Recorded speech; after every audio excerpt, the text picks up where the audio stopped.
The US government has been sponsoring Boko Haram in Nigeria through the USAID. Now, let me explain. I will need your total attention because we have a lot of evidence, a lot of things to analyze, so you need to pay attention this time around.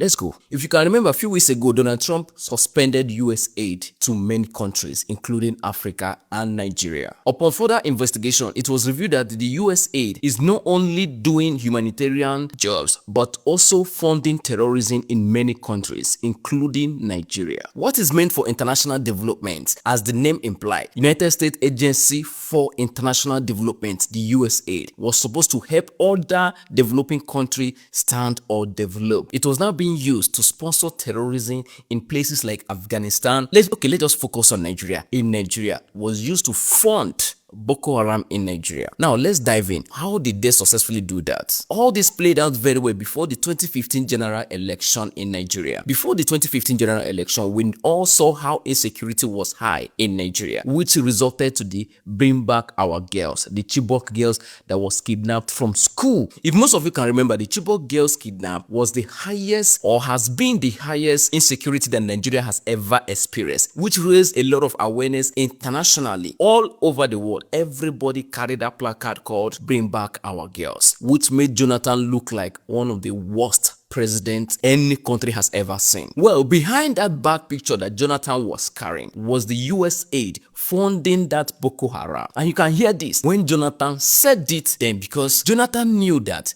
insecurity was not normal. It was sponsored by the external bodies, because if not, how were they able to survive in the forest? How do they get their arms? How do they get their food? How do they get medication? Now listen to what Jonathan said then. There is a lot of politics about issue of weapons. Some of these weapons, especially sophisticated weapons, the technology belongs to one country. The weapons may be physically manufactured in another country, but for you to get it, you need to clear from the parent country. In case you're asking that, how did this information come public now? The United States Congress said it recently in a Congress meeting. And listen to this. Because your money, $697 million annually, plus the shipments of cash funds madrasas, ISIS, Al-Qaeda, Boko Haram, Boko Haram, Boko Haram, Boko Haram, ISIS Khorasan, terrorist training camps. That's what it's funding. It is not. You are funding terrorism, and it's coming through USAID. And it's not just Afghanistan. Now, remember when Donald Trump won election that I said that Donald Trump election will reveal a lot of secrets of what is happening in many countries, especially Nigeria. Now, if you're asking the question that what will America benefit in the misfortune of falling of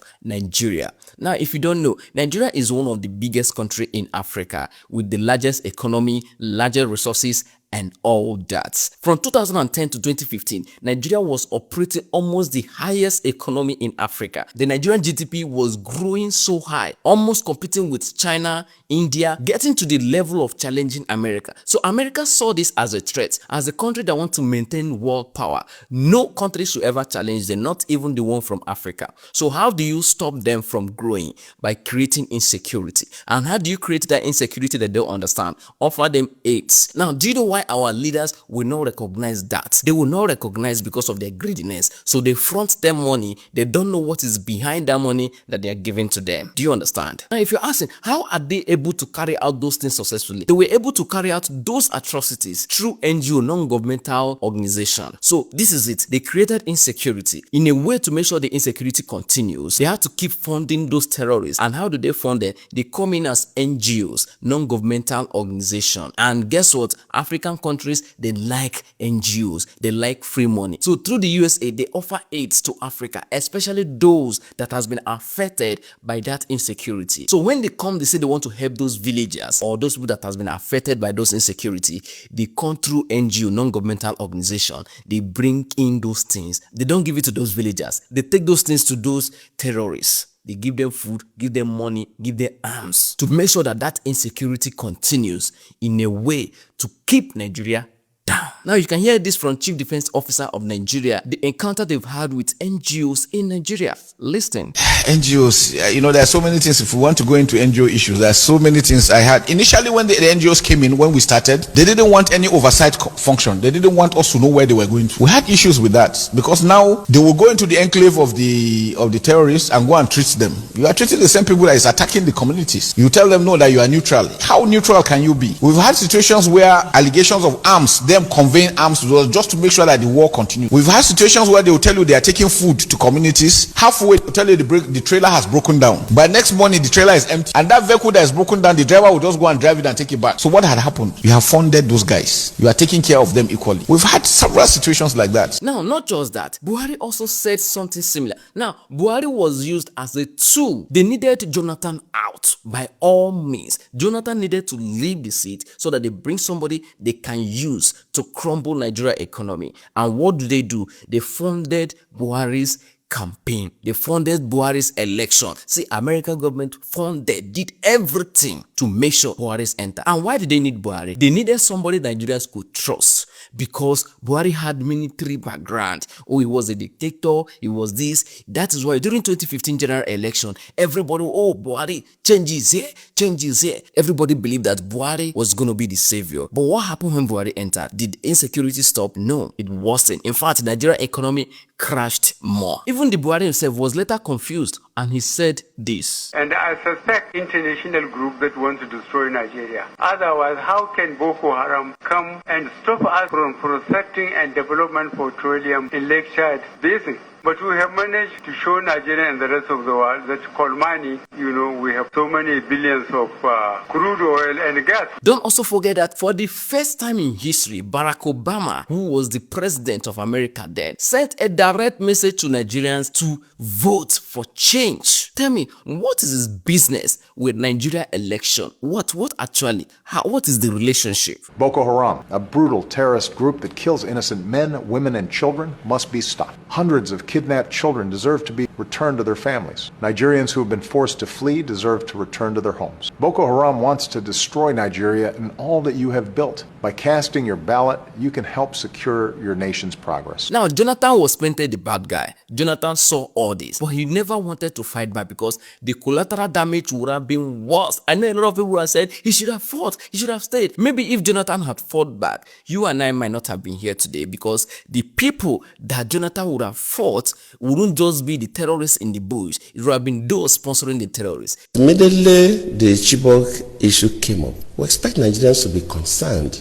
How do we get these girls out? Within a couple of days, we saw people going to the US with Bring Back Our Girls placards. How? Why? And of course, the Mrs. Obama received one of those placards. I cannot take responsibility for the abduction. I don't control Boko Haram. They are criminals. Let me admit that, yes, maybe they do their best, but their best was not good enough for us to recover the girls. Remember, during the time of that, Boko Haram was very high. How many of you remember that America refused to sell weapons to Nigeria? Nigeria were not able to purchase weapons. Nigeria was facing a very high terrorist attack going on. The terrorists had more weapons than the Nigerian army. So when Nigeria approached America to buy those weapons, guess what? America refused to sell to Nigerian government. So there was no way Nigeria would have won that fight against Boko Haram. Many reputable names in Nigeria knew what was happening. Many people knew, but they could not speak up. People that talked about it then was people like Nnamdi Kanu. Nnamdi Kanu said it in 2020 that there's no way the Nigerian army can win Boko Haram because the people sponsoring Boko Haram are bigger than the Nigerian government itself. Even a newspaper published it in 2015 when the now this our vice president Kani Shatima said it then that they all contributed in creating Boko Haram, which is now our problem. Now, here's the thing. Since the American current president, Donald Trump, banned or stopped the funding of USAID, how many times have you heard the Boko Haram attack? Because, of course, the funding has been cut. So, there's no longer resources for them to continue carrying out their attack or carrying out their activity. When you cut the tree from its roots, it will automatically die. So how do you blame the Nigerian government or politicians in this? You blame them because of their greediness. It was their greediness and selfishness that made them to fall victim of being used as a tool to destroy their own economy. Do you know how many lives that the Boko Haram destroyed in Nigeria? Do you know how many farms? Do you know what Nigeria went through because of Boko Haram? Funding them because our economy was growing. Do you know what Nigeria went through? This whole thing should not go unnoticed. Thank God for Donald Trump and Elon Musk for discovering the atrocity that the USAID has committed in Africa, especially Nigeria, by funding terrorism in the name of funding for AIDS.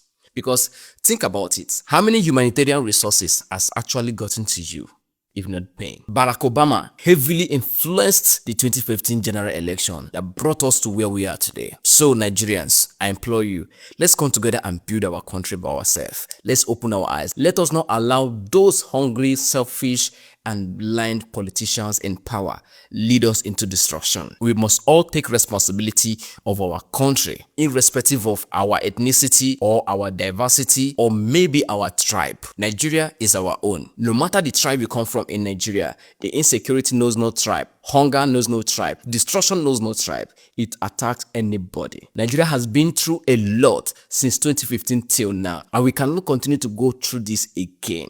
We must put a stop to this and grow our economy. Nigeria have the capacity to compete with America. We have all it takes. We have human resources. We have mineral resources. We have all it takes. We have the best brain. But what we don't have is the best politicians. But we can start now to build that. The future have nothing but brightness for us. Let's do this, Nigerians. All you can do now is to make sure this video goes around the country. Share it widely. Let everybody hear the truth.